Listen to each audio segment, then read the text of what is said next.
So now let's talk about time management.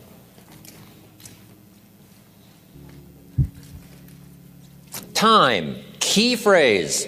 We all have a limited supply. My father had 93 years, but it seemed short.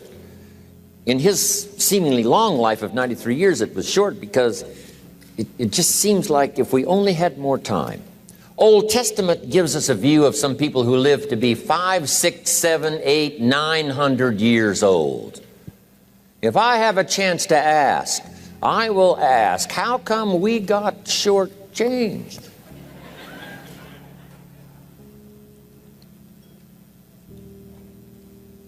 Wouldn't that be a good question if you had a chance to ask? Imagine 700, 800, 900 years to watch generation after generation after generation after generation stay healthy and well. I mean, you gotta be healthy to make it to 900. You gotta take your vitamins.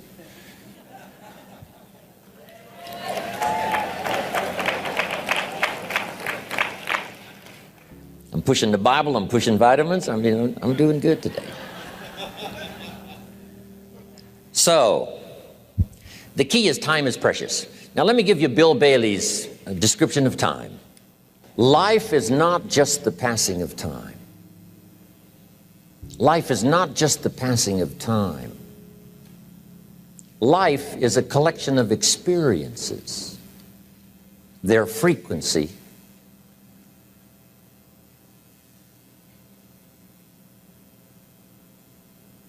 and their intensity. Life is not just watching the clock tick away. Life is a collection of experiences, their intensity, their frequency. When my friend Mark died at age 44, someone says, that's young to die. But what if he lived 4 lifetimes in one? It might not be too young. So here's whatever the span of your life turns out to be, here's what you want to fill it up with: experiences and the intensity of those experiences.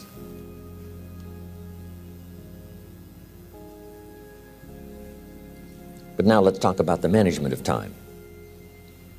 Here's one of the best ones. We covered earlier, when should you start building this hotel?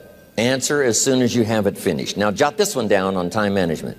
When should you start the day? As soon as you have it finished. Plan the day the best you can, leaving plenty of room for improvising and surprises and all the stuff that happens during the course of the day. But if you've planned a good, productive day, now you start that day, you can't believe how much more valuable your time will be. Don't start the day until you have it finished. Now here's the next one. Don't start the week until you've had it finished. Now to lay out a week is a pretty good challenge. Next, don't start the month until you have it finished. The places to go and the people to see and the productivity and the sales and the customers and the development and all the rest of what you want to accomplish during the course of 30 days. Don't start the month till it's finished. And then here's the big one. This is really challenging. Don't start the year until you have it finished. To the best of your ability. It can't be finished like minute by minute. But in terms of the sweep of what you want to accomplish in the year 2002, make sure that that's set and ready to go by the time January 1st rolls around. And it might get all upset, and it might get torn up, and you do a new one. You make so much progress the first 90 days that now you've multiplied it all by 2, by 3. Because that happened to me. I thought, wow, this is going to be a great year. By the time I'd finished the 3rd month, I'm rolling, I'm soaring. So many things are happening, I revised my whole year's plan. Okay. Now, jot this down. Approaches to the management of time. Here's the first one. Ignore the subject. I mean, that's good advice. Don't let anything overly bug you. Because remember now, you don't have to do anything. Someone says, well, I got to get a handle on my time. The answer is no, you don't. If you want to let it all go, you can let it all go. I mean, this is good advice. Somebody says, you ought, you ought, you ought. Jot this down. Ignore all the you oughts or you should. Only if they're giving general information. We should. It's better to say if you're teaching, we should. Not you should, we should.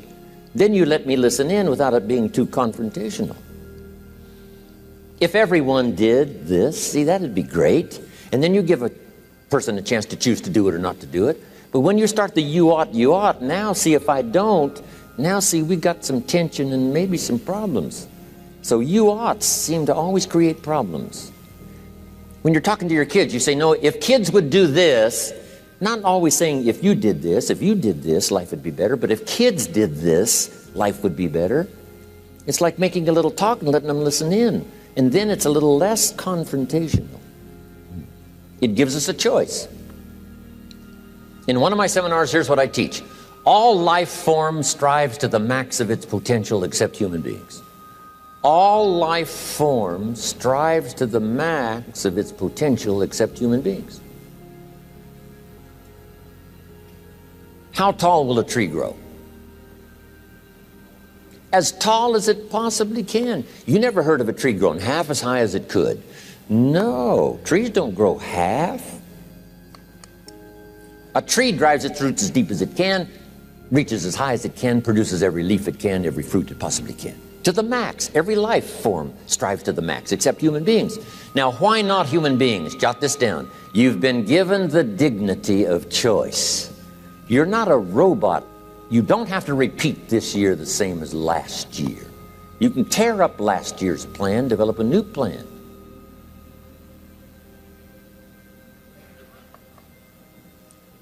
So, the dignity of being a human being. Now, here's the choice on being a human being. To be part of all we were meant to be, or to be all.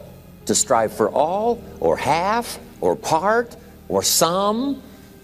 The choice is up to you. To develop one skill or 10 skills. Someone says, well, I'd be happy with just one more language. Well, some say, hey, I'm going to learn 6 or 7. And this is all a matter of choice. And when someone says, no, you ought to learn 4, you've got to resist all that. Because this is personal dignity. And you don't want to destroy someone's dignity by doing all the oughts, and then they feel reluctant to do it. Now we've got problems. So if you want to, just ignore this subject on time management. Now here's the next one. Step down to something easier.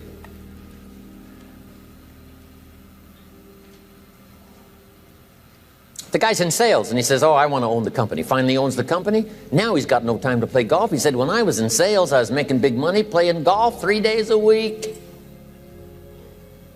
Heck with this owning something. Heck with managing. My life was never my own after I started to manage. I'm going back to sales. See, this is the key. If you're getting too pressed, you might consider stepping down to something with a little easier time pressure. Little girl says to her mother, Daddy comes home, brings his briefcase and pats me on the head and says hello, disappears and works on his papers. How come my daddy doesn't play with me? And her mother said, look, your daddy loves you very much, but he's so busy at work, he can't get it all done, he has to bring it home. He loves you, but that's why he can't play with you. And the little girl said, why don't they just put him in a slower group? So, jot this down now. If you don't have time for your kids, you might consider joining a slower group. Remember when I said some things I went for cost me too much? So reconsider. Next key to time management, and that's work longer and harder. But see, there's a limit to that. I almost lost my health the first year. I went so crazy about personal development and achievement. I just went bonkers. You know, I told you I was skinny. By the end of that first year, I was a walking shadow. And then it suddenly occurred to me, what if I got rich and too ill to spend it? I mean, that was a shocker. So I started, developing a little more reasonable. Because I said, if 12 hours won't do it, I'll work 14. If that won't do it, I'll work 18. I mean, how many hours it takes. And sure enough, it cost me too much. So see, working longer and harder for some might be appropriate. If you're just sitting around not doing that much, this might be good, work longer and harder. But you can only work so hard. Here's the key, not to work harder, but smarter. when you've worked as hard as you can, doing the best you can in terms of physical output in the time, reasonable time. Now here's the ultimate in the management of time, and that is you simply become more skillful. When I first got into sales, you know, I was around people that could get, 9 out of 10, 8 out of 10. And when I first started, I could only get 1 out of 10. But here's what I did. I worked around the clock, so that I would make up in numbers what I lacked in skill. That's good in sales. You got to jot that down. When you're new, you make up in numbers what you lack in skill. Now, when you become more skillful, the numbers can go down because now your persuasive ability and all of that is now so high that you don't need to put as many numbers out. But at first, if you want to compete or if you want to really get good, you've got to put in the numbers. But if you get more from yourself, develop more of yourself, now the time management becomes an easier task. Now here's the next thing. Either you run the project or it runs you. I've found out when you start something, at first you're in charge. All of a sudden, a year later, it's in charge. Some of the companies I started, I'm telling you, I'm in control. A couple of years later, I'm out of control. At first, I've got it on the run. 2 years later, it's got me on the run. Haven't got enough time. I'm dizzy with trying to get it all done. So here's part of the key, and that's to get in charge. Say, I'm going to take charge of my health. One of my albums is entitled, Take Charge of Your Life. Take charge of your time. Take charge of your resources, which we're going to talk about next. Take charge of your health. You're the one that's responsible for it. It's not a requirement of society that you not have a heart attack and take care of your family. That's not a requirement of society, but you must make it a requirement of yourself. Society doesn't require that you build a financial wall around your family nothing can get through. That's not a requirement of society. It's a requirement you impose on yourself to build a financial wall around your family nothing can get through. So impose on yourself this self-development of being in charge, taking charge of your life and your health and your future and your responsibilities and all the rest. Next, reasonable time is enough time to achieve all of your goals. Just jot that down. Reasonable time is enough time. I had to learn that. Reasonable time is enough time. Here's why. It's not the hours you put in, it's what you put in the hours. If you start depositing greater ideas into the hours you've got later than now, I'm telling you, later you can't believe the productivity that will flow. The ideas you can't think of now, a year from now, they'll start to flow. And when you deposit those ideas in the hours you've got, productivity multiplies by 2, 3, 5, 10. Next, time management essential. We've already covered the first one, a written set of goals. And then do priorities on your goals. What's important this week? What's important this month? Here's the next one. Often review. Just go over your goals to make sure that your list is working for you. It's got you inspired. It's got you turned on.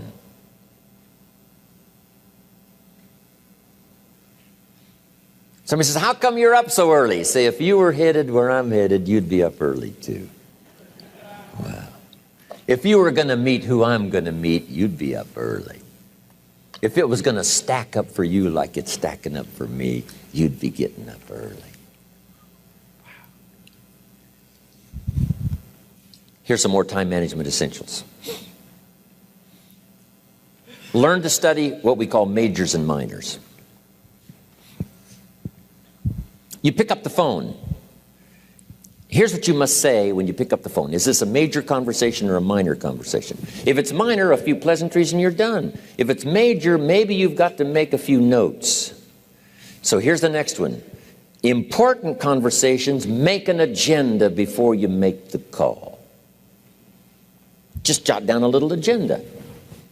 It's so easy now to just talk out of your head. Did you ever hear a conversation end like this? Let's see, there was something else. See, you don't look that swift.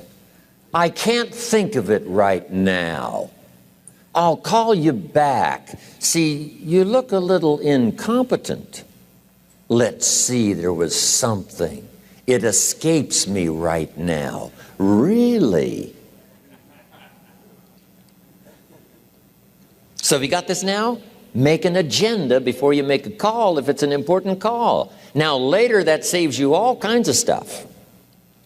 You call John in, the salesman, say, John, remember those 4 things we went over? He said, no, we didn't talk about that. And then you pull out your daytime or whatever, and there's the list you made when you made the call. He said, oh yes, seems like I do remember. And you've got him with your list. If it's just, salespeople especially can talk you out of what's in your head. It's true. No, we didn't talk about that. And if you don't have a little proof, I'm telling you, it's gone. So make an agenda before you make a call. So what's major, what's minor? Now here's the key on this. Don't major in minor things. If you take up major time to do minor things, I'm telling you, you'll be behind the curve constantly. Here's what we learn in sales training. What's major time and what's minor time? Here's minor time, thinking about prospects. Here's minor time, making lists of prospects. Here's minor time, keeping books on prospects. Here's minor time, going to see the prospect. Here's minor time, evaluating the prospect after you've been there. That's all minor time. Here's major time, in the presence of the prospect. That's major time. And if you took a look, if you're in sales and you took a look at a week, you'd say, my gosh, I'm spending 90% of my time on the minor stuff and so little time on the major stuff in the presence of. How many hours in the presence of in my day? How many hours in the presence of during my sales week? Because the time that really counts is in the presence of the prospect. Majors and minors. Here's another key time management essential. Don't mistake movement for achievement. It's easy to get faked out by being busy. Guy comes home at night all exhausted, falls in the chair and says, oh, I've been going. Here's the big question. Doing what? It's not the going. Some people are going, and they're doing figure eights. I mean, their progress is small. So don't mistake movement for achievement. Here's another one in sales we learned. Don't mistake courtesy for consent. If somebody's pleasant and they nod, you say, oh, they're going to buy. No, they're courteous. You can't mistake courtesy for consent.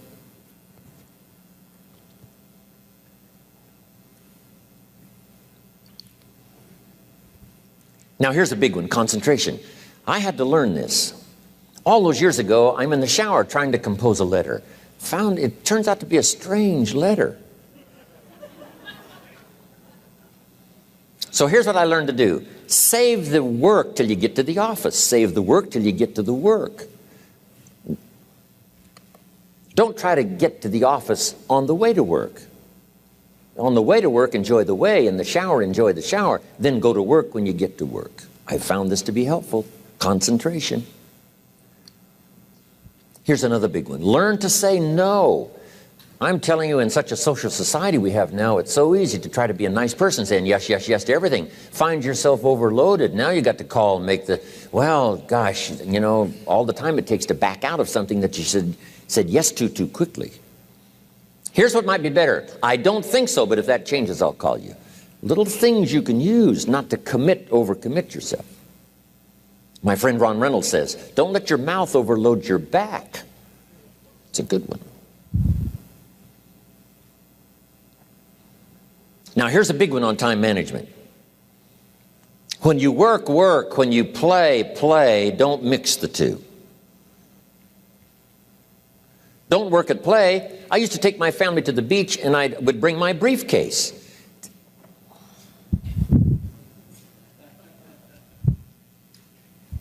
I learned not to do that. Or at the beach, I'm saying I should be at the office. I should be at the office. Now my family's upset because I'm at the beach and I'm thinking office, office, office. Now when I'm at the office, I'm thinking what? I got to get my family to the beach, the beach, the beach. So things are not going too well at the office because I'm thinking beach, and things are not going too well at the beach because I'm thinking office. Here's what I learned to do. At the beach, be at the beach. At the office, be at the office. When you work, work. When you play, play. Don't mix the two. Don't work at play. Now, here's one of the most important ones. Don't play at work. Work is too serious. You don't want the reputation of being the office joker. It's not a good one. Yes, there's time for some pleasant stories. Yes, there's time for a little humor. Yes, best if it's a happy office, of course. But I'm telling you, you got to be serious about work, because you're parting with a piece of your life for the work you do. Your work costs you a piece of your life. Here's what it's called: serious business. Not grim, not unhappy, but serious. Key. Don't play at work. The old expression, I don't think we use it anymore, horse around at the office. Play around, play jokes, play tricks. No place, not at the workplace. At the beach, yes. At the bar, yes. Somewhere else, not work. You've got to treat work with all due conservative passion, because it's leading you to your future. Here's another key phrase: all work is good. You may not like your job, but if it's the stepping stones to get you to where you want to go, you've got to appreciate your job. You don't have to have a passion for your job. Here's the ultimate passion: a passion for incredible success in every department of my life. That's the passion. But don't look down on some menial job you have to do to finally get you to where you want to go. No job is menial. No job is not, no, every job is noble. Training life for pay, making a contribution to society. Next, analyze how you are.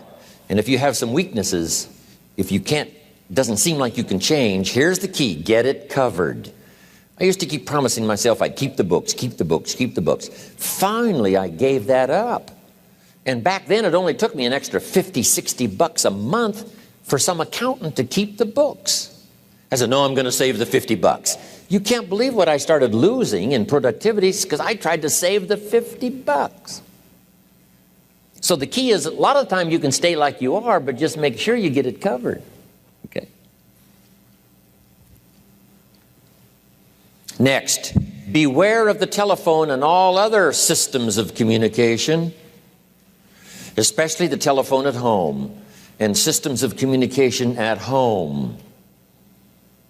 And here's one of the best lines I've got for you for the weekend: let all communication systems serve you, but don't let them intrude.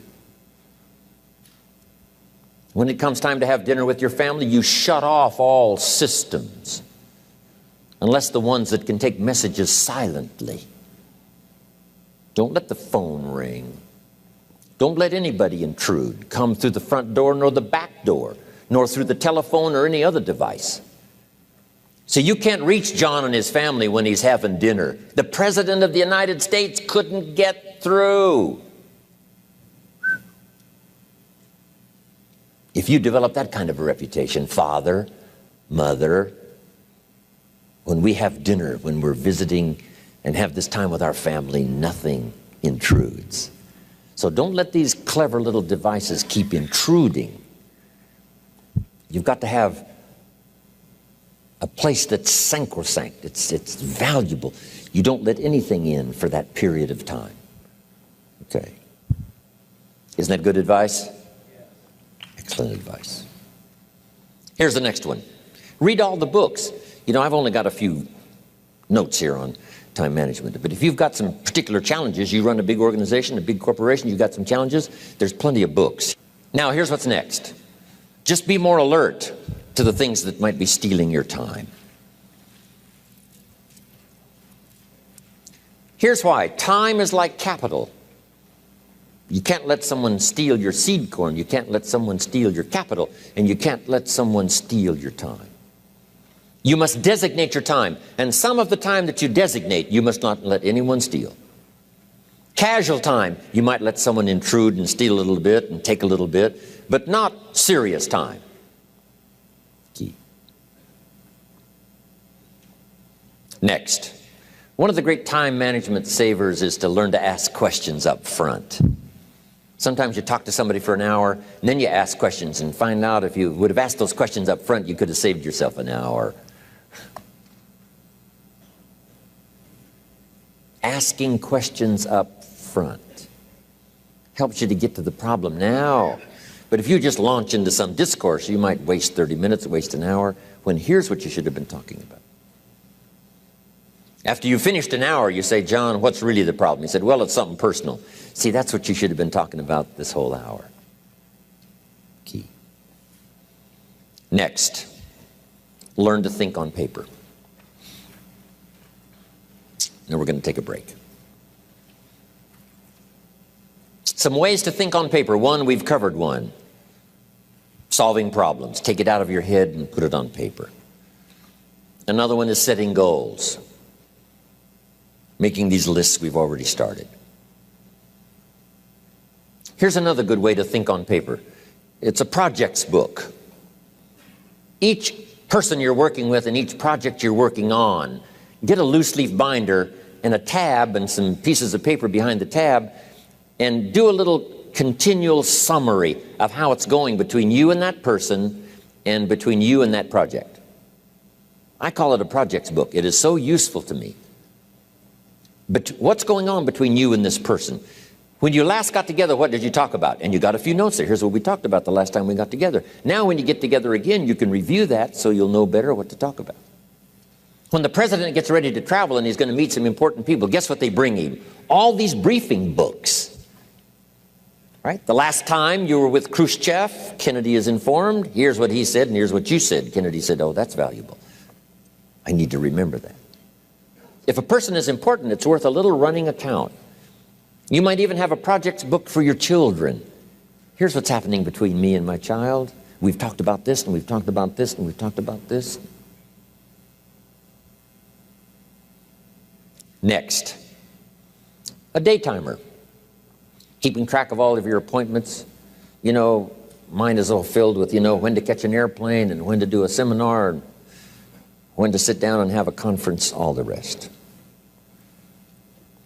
Next is a game plan. If you've got a house and the, insurance is going to come due and some other things are going to come due, you just put it on a spreadsheet and make sure it's taken care of. Key phrase, take things out of your head and put them on paper. And the key is to just experiment with different ways that helps you to do that.